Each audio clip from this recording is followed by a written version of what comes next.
We are back, and it's time for us to now peruse through the newspapers and see what is being reported. Welcome to the newspaper review segment. My name is Beatrice Nudi. And my name is George Gishoro. We start by setting the standards for the nation. And the standard, they go with the headline, make or break for Ruto in cash crisis, Finance Act of 2023. If law is struck out, Kenya will suffer unprecedented financial crisis and lead to a default on national debt. The government warned as it scrambled a vigorous appeal at the Supreme Court to overturn an appellate court's decision, even as respondents said statute is fatally flawed. It's page 4 and 5. They have given the arguments both from the government and the respondents' position. Okay. The Attorney General and the Treasury CS warn scrapping act would cause fiscal instability in the entire financial system. They warn of severe consequences, saying such a decision would lead to an unprecedented financial crisis. Without act, Kenya would struggle to manage budget and could default on servicing national debt.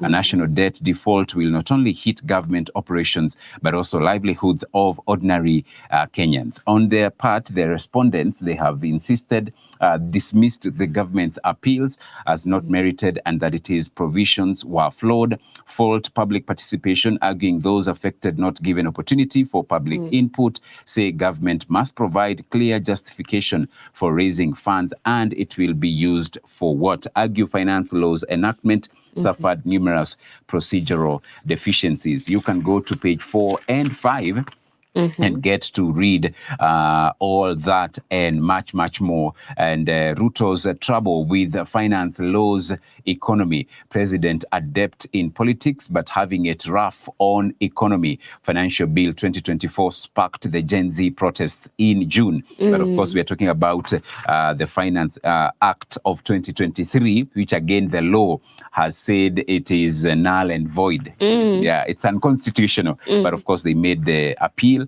And now the appellate court, that is the Supreme Court, is hearing the case in their joint plea, which was made yesterday before a full bench of the Apex Court, led by the Chief Justice Martha Koome. The appellants emphasized the severe consequences of invalidating the finance bill. Remember, the Court of Appeal judges Kathurima Minoti, Agnes Murgor, and John Mativo had declared the law unconstitutional. So we just wait and see the ruling that the Supreme Court will take on the same. I also see court puts Adani JKIA deal on ice. The controversial deal between the government and the Indian company has been put on hold. It's on page 2. The High Court has suspended the proposed 30-year lease of Jomo Kenyatta International Airport by the Indian multinational conglomerate Adani Group. Now, the deal, initially announced in March 2024, was intended to allow control of JKIA by the Adani Group for 3 decades. By June, the government had actually approved the relevant aviation policies, effectively setting the stage for Adani's planned expansion of the airport. Now, the Indian company led by billionaire Gautam Adani was set to invest more than 230 billion in upgrading and managing the airport. Furthermore, Adani, listen to this, would retain an 18% equity stake in JKIA's aeronautical business indefinitely, entitling the company to a concession fee starting at 6 billion shillings with a 10% increase every 5 years. So they're starting with 6 billion and then there will be a 10% increment every 5 years. Sio ni kama kuuza Kenya surely. And it's a 30-year lease. So you can imagine 30 years and then the increase is 10%. After 5 years. After 5 years, then there's an increase. So 6 times. Yes.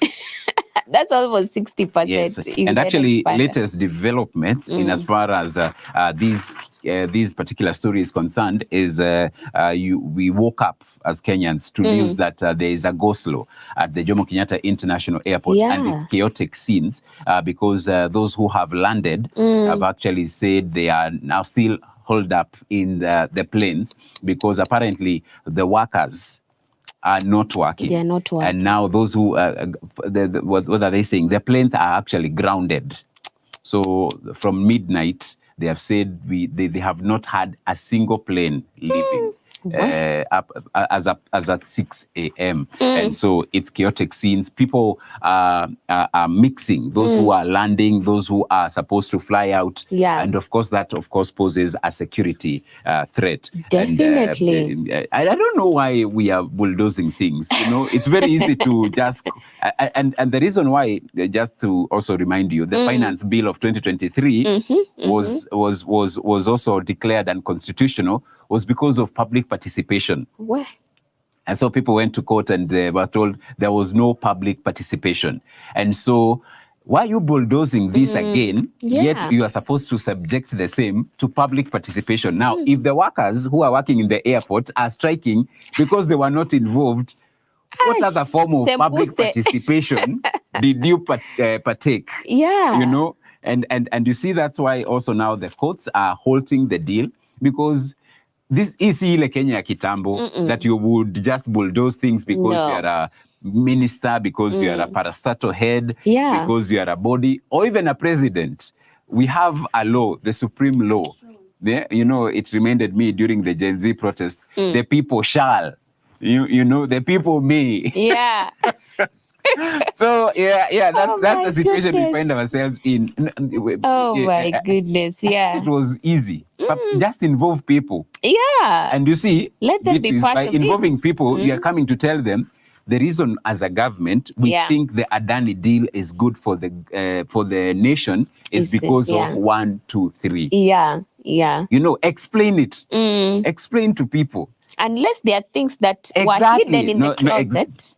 Thank you. You know, why would now when you're bulldozing and you're not opening up these deals, it only means there's a catch. There's something fishy. There is something fishy. Yeah. I mean, it's a tilapia in itself.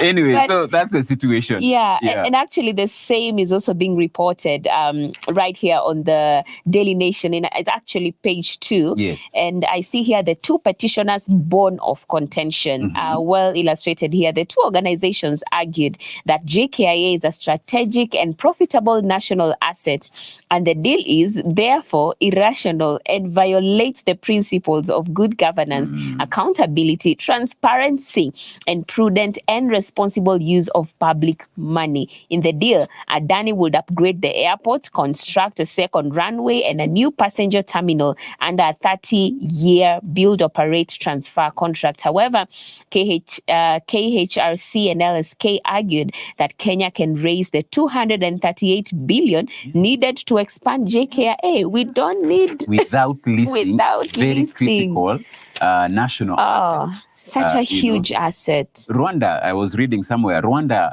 and Ethiopia, they are doing something huge in terms of their airlines and also railway without having to involve lease, and sell sort of some of these huge assets. Dangerous. And for me, it's not a short sum. 30 years. Oh, 30 years. You know, 30 years, my friend. Tuko 2024. For 30 years. Yes. Tutakuwa 2060. Oh my goodness. So we are even a whole generation. I was headed there. A whole generation. 30 years. Generation. Mtoto aje atazaliwa saa hizi. Will be 30 years. It will be a 30-year-old by the time this deal will be expiring. They'll be getting married. Yeah, is it really a value? It doesn't make sense. It must be there's something fishy under the closet that we don't know of, because that is the only reason why transparency has been breached. I see here MPs query fishy 1.6 billion shillings spent on marine sensors. 3.6 billion shillings was the amount allocated for fish stock assessment over 3 years beginning 2023. 1.2 billion shillings, the amount to be spent in each of the phases. More fishy businesses here on page 14. Some politics here. ODM succession wars explode as more enter fray. It's on page 8. You can read that story. Raila succession war rips through ODM with several interests at play, while Orengo and Nyong'o are front runners. There are those who prefer young tax. Another proposal is having a committee of elders to take up leadership on an interim basis. Read that on page 8. And then Mount Kenya this way, that way. Page 9.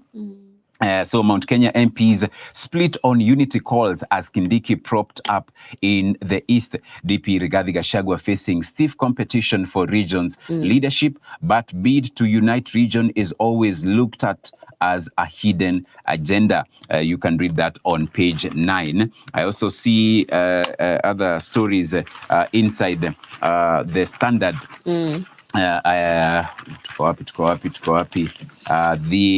The Joho faces hard questions as MPs probe the 1.6 billion fish stock assessment, the pullout, the enterprise pullout. Banks woo more MSMEs to grow loan uptake. That's on page 4 and 5 on the enterprise pullout. I also see Tech Farm rocks market with last mile internet, page 3. Growth hacks that help startups up revenue and profitability. Also, you can read that. From the counties, I see workers desperate as cash crunch persists in counties. Many counties have not paid workers their July and August salaries. Governors blame the National Treasury for delay in disbursement of funds. And there's police exhumed body from gangs hideout. That is in Tanzania. Police yesterday exhumed a decomposing body of a woman from a homestead in Kaliwa. I also see IMF acid test for Mbadi's plan to cut taxes. It's a story you can read on page 20. New Treasury CS has proposed reducing VAT from 16 to 14% and corporation tax from 30 to 25%. Experts, however, say it will be a delicate balancing act in the face of IMF's prescribed path of stabilizing the economy. Read that on the business section. The world news, rare face-off, Kamala, the cop against the Gish galloper Trump. Trump conveys certainty and strength and never admits error, which to many people are presidential qualities. It was important that Harris prosecuted the case against Trump in the debate. She's equipped to do so as a former prosecutor. And then to the sports pages, injury blow for Arsenal ahead of North London derby. Odegaard limps off during Norway's tie against Austria, and Gunners are already without Rice due to suspension, and Merino, who is injured. France and Italy win in Nations League. Haaland on target for Norway. All right. I also see another AFCON blow for Ghana. Diaz rescues Morocco in Lesotho. I also see some good news last night. Harambee Stars too bright for hapless Brave Warriors. John Avire produced a man of the match performance, scoring and providing an assist as Harambee Stars beat their hosts Brave Warriors of Namibia 2-1 in yesterday's AFCON qualifier at Orlando Stadium in Johannesburg, South Africa. The victory saw Kenya go joint top with Cameroon in Group J on 4 points after the Indomitable Lions were frustrated to a barren draw by Zimbabwe in Kampala, Uganda. So at the end of the international break, Harambee Stars are top of the group with 4 points. Kudos to the boys. Yes, absolutely. And moving on to the Daily Nation, the very top story here is something that happened. Ruto anajionea mambo. Why Raila MP skipped Ruto meeting? So is it a silent rebellion? That is the question. Some ODM members of parliament from Nairobi boycotted a State House meeting with President William Ruto on Monday, exposing simmering tensions and a silent rebellion against a recent deal that brought opposition chief Raila Odinga and his party into a broad-based union with the ruling Kenya Kwanza administration. A story on pages 4 and 5. And still on the top page covered, I see a fresh wave of unrest sparks alarm. Over 100 schools sent students home for fear that they will damage school property when they demanded to be allowed to go back home during the recent teachers' strike. So now it's gotten hot on another level. It says stakeholders in the education sector have expressed concern over cases of unrest in secondary schools that have left property worth millions destroyed, and some schools closed over the last 2 weeks. The strikes by students in schools across the country are likely to interrupt learning during a time when candidates are preparing to sit the Kenya Certificate of Secondary Education exams. This is a story on the back page. And looking at it even in more detail, it is said here that on the same looking at it, I see Makueni Woman Rep Rose Museo and Deputy Governor Lucy Mulili separately called on students to stop burning down school facilities to express their grievances, because we have also had cases whereby it's the students who are actually responsible for the fires, and sometimes they even damage the property and all that. So, it's a situation that requires a lot of sanity and also prayers at the same time. And I also see here on the athletics, Ugandan marathoner Cheptegei's alleged killer was an athletics coach assistant. This is on page 29, still covered on the top page of the sports page. And coming to the second page, it's of course the story on judge certifies case as urgent, mention scheduled for October 8th to get a judgment date. And that is on the Adani JKIA lease. Court suspends proposed 30-year JKIA lease to Adani. Law Society of Kenya, KHRC, say deal risks job losses. Officers offers no value for money to taxpayers. This is a story also on page 2. And coming to page 3, I see police deny link to killing of 3 by gang in unmarked cars. There had been a signal about 3 men committing robberies. And also, still on page 3, I see murdered woman's body exhumed from a shallow grave in Trans Nzoia. Very, very sad story that is on page 3. Detectives are on the same. And page 4, it's just an explanation on why ODM lawmakers boycotted President's State House meeting. And you can look at that story. Remember, we have 5 being the number of top ODM officials named cabinet secretaries.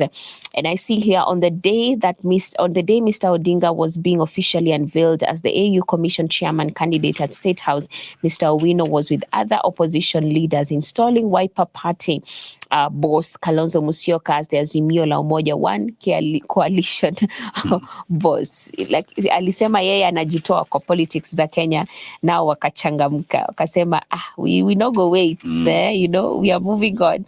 But that's a story on page 4. And moving on, page 5, I see here Nyaribo walks a tightrope as notice of motion for his impeachment is tabled in assembly. And page 8 is a story that we have been on for some time now. I see varsities shut down looms. Lecturers in some universities have been on strike over the failed implementation of the current CBA. So we have delayed salaries and failure to remit statutory and third-party deductions cited. It will be a total shutdown across all public universities and constituent colleges. This is a source from UWASU making that declaration.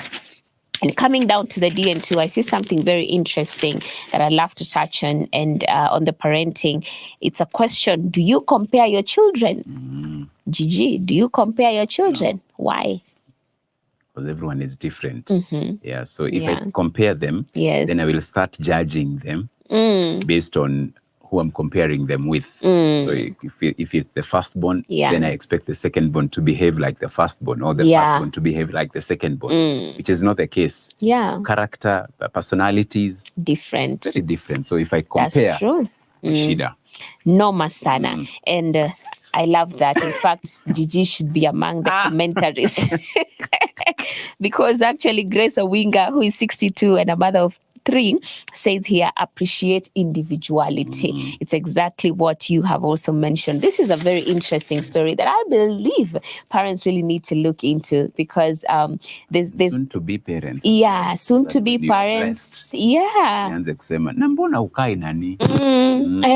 Okay. Oh my goodness, it is very, very bad, because even it is against biblical principles as well, because every child, as you have mentioned, Gigi, is unique, and they have their own contribution to society.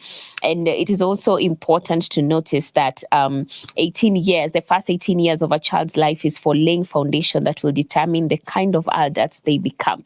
So if you compare them when they are young, they also do the same. Monkey see, monkey do, is what Esther Mbao 40, who is a mother of 3, has mentioned. So it's important for us to look at this because some people really normalize it. Say comparison is normal, but it's not the what that affects our children, it's the how. You can compare your children in a beneficial way or in a way that can be harmful. The key is to consider what you want to accomplish with the comparison. So I see here Esther appreciates Mr. Kibe's approach, where he strives to avoid comparison through self-reflection. Very, very, very good. And this is a story on page 2. Page 3 of the parenting. Must I inform beneficiaries when changing my will? Wanafaa kujua. Well, you can look at that article on the DN2 parenting. And coming to the back page, of course, it's a story here. Hope for consumers as Kenya Power begins renegotiating contracts. I see MP Vincent Musyoka say the take or pay arrangement will not be approved by Parliament. This is the next big conversation that we must have, so that both the investors can make money and consumers also benefit from low power bills. And coming to the sports page here, I see Firat Stars still a work in progress. Turkish coach has been at the helm of Harambee Stars for 36 months with mixed results. And coming to page 30, I see Kenya go top of Group J, Uganda up, and also running. And actually, it's the story of Rebecca's alleged killer. This is a story on page 29. You can look at it in more details and also get to understand what is happening. I see here, according to the MTR CEO Dr. Philip Kirwa, Ndiema passed on at 6:30 p.m. on Monday after he was admitted to the facility due to severe burns resulting from a domestic violence incident. So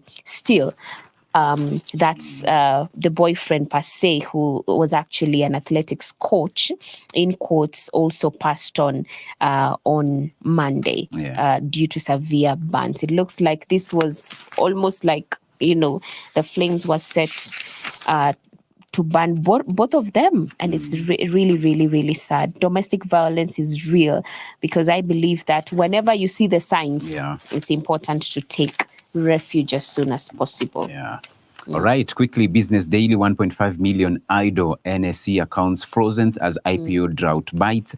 Associate Treasury fears losing 214 billion shillings if 2023 Finance Act falls. And defaults to NSSF, NHIF by state firms triple to 716 million shillings.